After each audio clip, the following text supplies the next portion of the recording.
Bonjour à tous, on se retrouve pour une nouvelle vidéo sur Photoshop CC. Ce qu'on va faire aujourd'hui dans ce petit tutoriel, ça va concerner le blanchissement des dents donc sur Photoshop. On va utiliser donc la photo que vous avez devant les yeux à mon écran.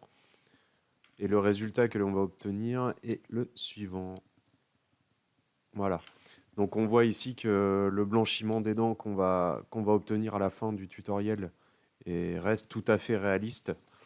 Et c'est vraiment l'objectif principal. On voit parfois des tutoriels où le résultat final, on a des dents éclatantes, comme on peut voir aussi dans les publicités, mais ça n'a plus du tout de réalisme. Donc ici, vous allez voir, c'est un tutoriel qui va être très très rapide. En quelques minutes, on va réussir à obtenir ce résultat assez facilement. Donc ce que je vais faire, c'est que je vais supprimer donc, le résultat que j'avais obtenu pour garder que mon image de base. Donc la première chose à faire va être donc de dupliquer l'image. Simplement, ça va être pour faire le comparatif final entre avant et après. Moi, je vais le renommer parce que je suis un petit peu tatasse au niveau du nom de mes calques et je préfère être assez clair. Je vais l'appeler donc dent blanche comme j'avais fait tout à l'heure. Ensuite, on va venir se munir donc de l'outil baguette magique qui va nous servir à sélectionner donc les dents sur notre image. On va mettre une tolérance de 50. On va voir ce que ça va donner. Moi, j'ai fait mon premier exemple avec ça, donc ça passait plutôt bien. Hop. J'avais sélectionné peut-être plutôt ici. Voilà, donc vous sélectionnez au niveau d'une dent où le résultat de la sélection vous paraît le plus propre possible, on va dire. Et maintenant, on va venir peaufiner cette sélection avec l'outil sélectionner et masquer. Donc toujours dans l'outil baguette magique. Hop, clic gauche.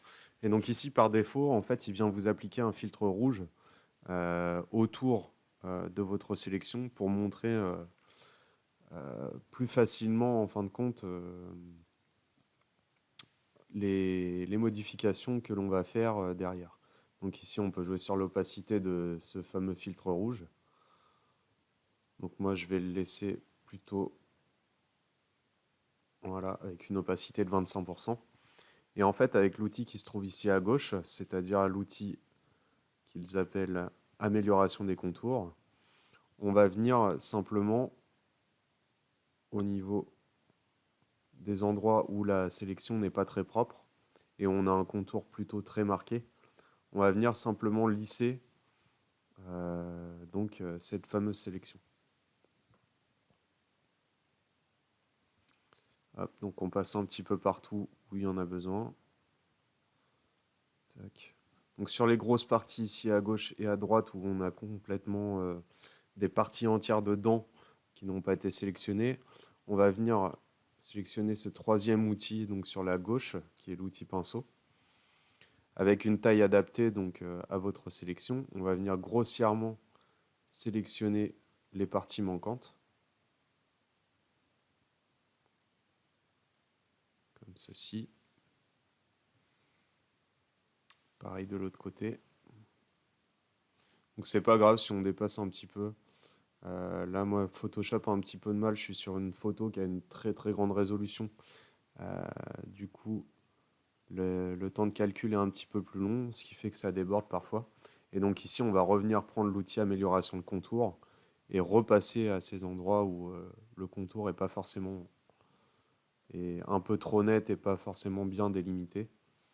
Et Photoshop va finir le boulot grâce à ces algorithmes.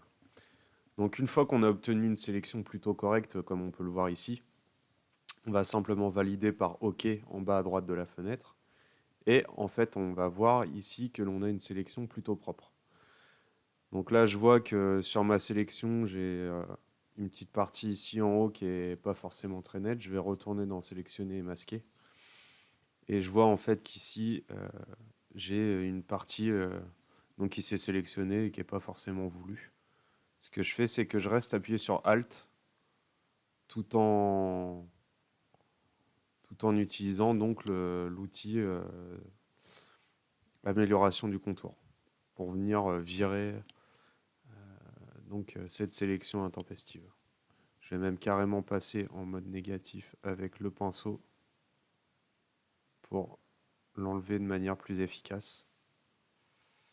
Voilà, donc normalement maintenant on ne devrait plus être embêté. Voilà, donc ici on a retrouvé une sélection plutôt correcte. Donc maintenant ça va être très rapide, en 2-3 petits réglages au niveau de l'image, on va réussir à obtenir les dents blanches que l'on souhaite. Donc on va aller dans le menu Images, Réglages et Teinte Saturation.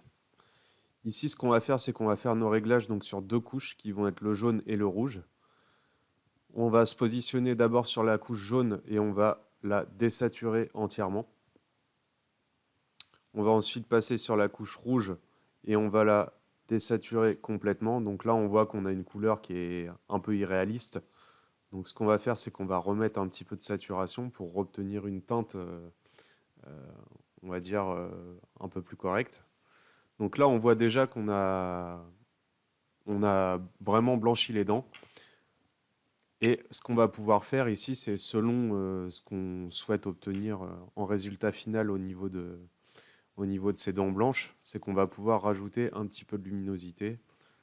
Donc à la fois sur la couche rouge et les couches jaunes. Donc ça va dépendre aussi de vos photos. Donc, et selon le coloris de base des dents, si elles sont vraiment très jaunes, vous aurez certainement plus de modifications à faire.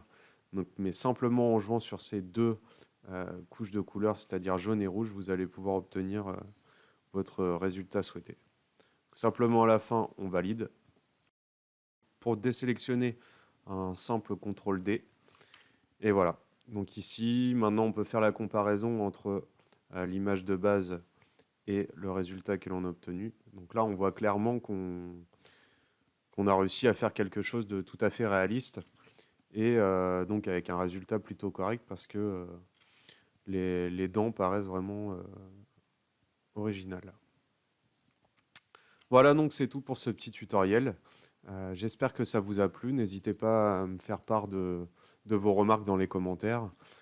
Laissez éventuellement un pouce bleu si vous avez trouvé ça utile. Et puis je vous dis à bientôt pour un nouveau tutoriel. Allez, au revoir.